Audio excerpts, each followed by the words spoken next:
Hi, my name is John Becker. I'm the Madison County Board Chairman. Here in Madison County, I am with Eric Faisst, our Public Health Director, and our Sheriff Todd Hood from our Sheriff's Department.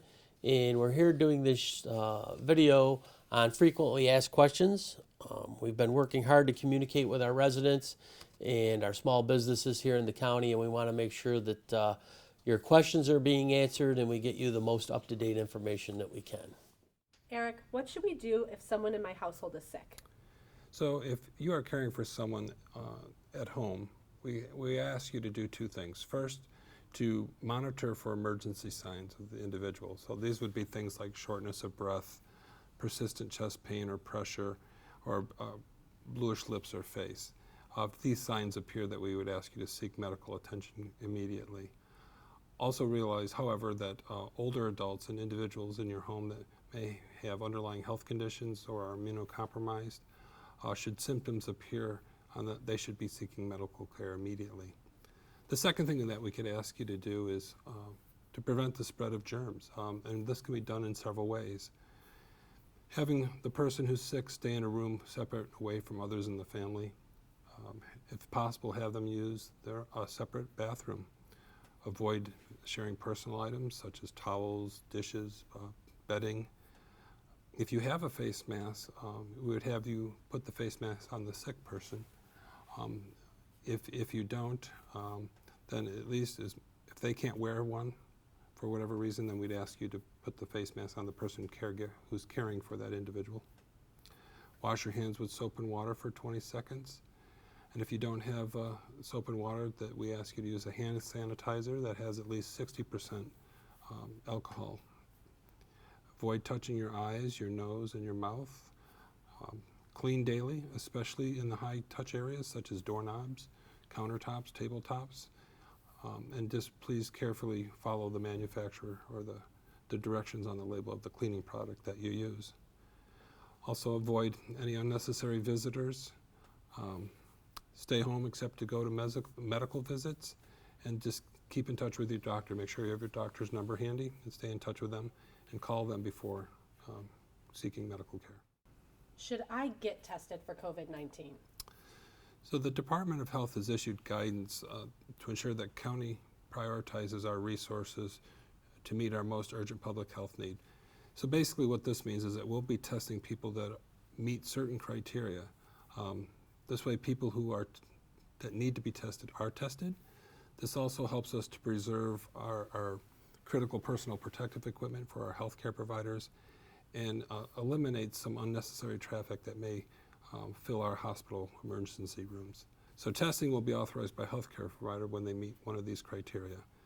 It's an individual who's come into proximate contact or close contact of another person who is known to be positive, an individual who has traveled to a country that the Centers for Disease Control has identified as a level 2 or level 3 travel advisory.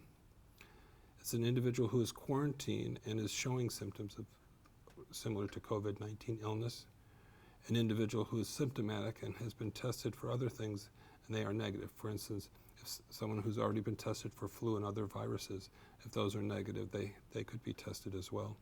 And then there's other cases and where facts and circumstances will warrant the healthcare provider to issue or request testing, and that's done usually in consult with the local health department. What happens after an individual is tested for COVID-19? So if you're tested for COVID-19, what we would do is have you placed into quarantine until either you receive a negative test result or complete the quarantine period, which is usually 14 days from the day that you were possibly exposed. This is done to keep you away from others and prevent the spread of the disease in case you become ill. And then the health department, while in quarantine, the health department will be in daily contact with you to ensure that you're in quarantine, as well as to check on you and make sure you're doing well. How will I know if I've been in contact with someone who has been tested positive for COVID-19? We know that the spread of the disease is through close contact with positive individuals who are sick and showing symptoms. When we receive information about a positive case, we immediately contact that individual and ask them a series of questions such as who you've been in contact with, when were you in contact with them, and where have you been. We then use that information to identify those individuals most likely to have been exposed, and we reach out to them and contact them and have them enter into quarantine. In the instances where it may be unclear as to who might have been exposed, for example, they may have been in a church setting, or an office space, we then would reach out and issue a release saying anyone who's been in such and such a place at such a time, please contact the health department. We'll follow up. I do want to point out and to make you realize that this is not a perfect method for trying to prevent the spread of disease.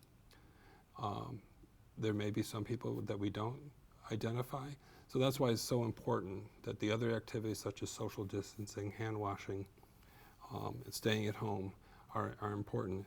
These things have to be done together in order for this to be effective. COVID-19 is spread through close contact. What does that mean? Close contact in this context means that it's being within 6 feet of a person for a certain period of time. Since you may or may not know whether a person is infected, again, we emphasize keeping your distance, washing your hands, especially before touching your face.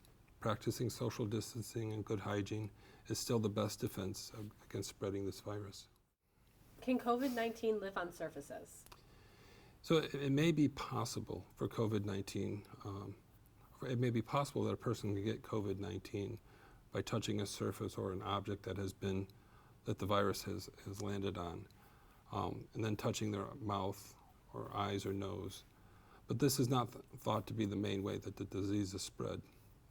What I want to stress here, though, is that you can't get infected just by touching the virus. It doesn't go through your skin. It's only when you touch your nose, your mouth, or your eyes to your face that you increase the risk of becoming infected for the virus. Chairman, where can I find the most up-to-date information on the number of positive cases in Madison County? The Madison County Health Department is updating their website twice a day to report the total number of cases here in Madison County.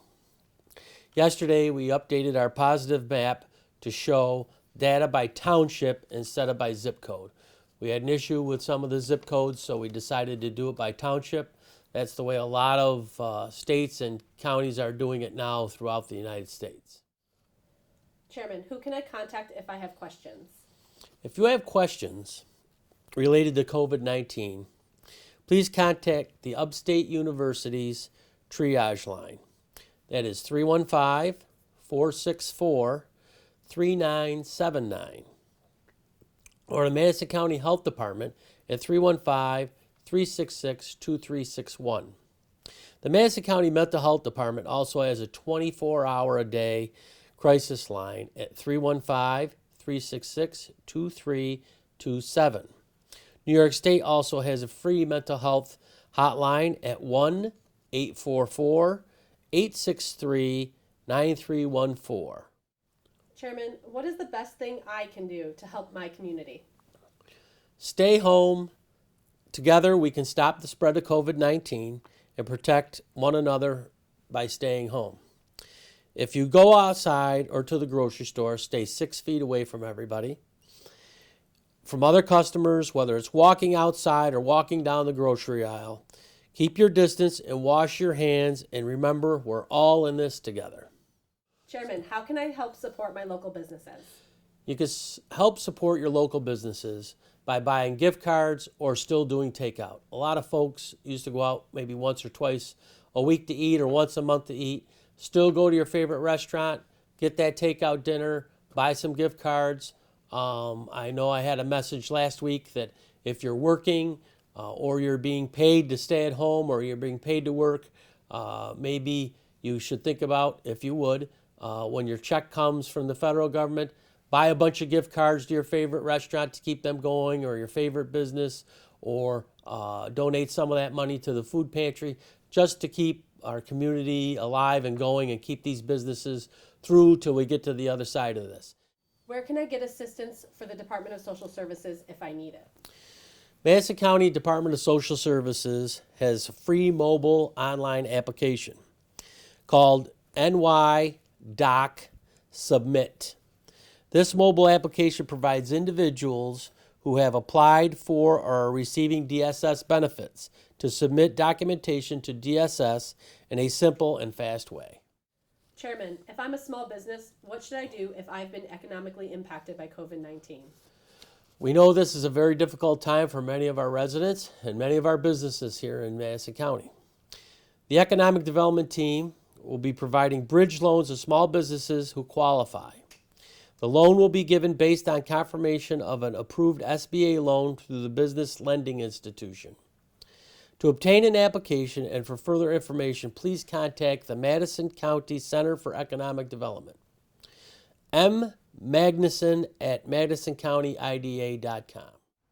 Sheriff, what do we do if we see large gatherings of people? Large gatherings of people, if you have concern that they are too close together and they're causing a danger to the public with the new restrictions placed on this, you can give us a call at the sheriff's office. If it's an emergency, obviously call 911. We have a non-emergency number also, 315-366-2311, and you can call that line and just advise us of the group, where it's at, and we'll send a deputy to check things out. All of this information is on our website, and you can look it up instead of taking it off of this FAQ spot that we're doing. Go to our website. It has all this information on there, and it'll tell you right where to go and who to contact.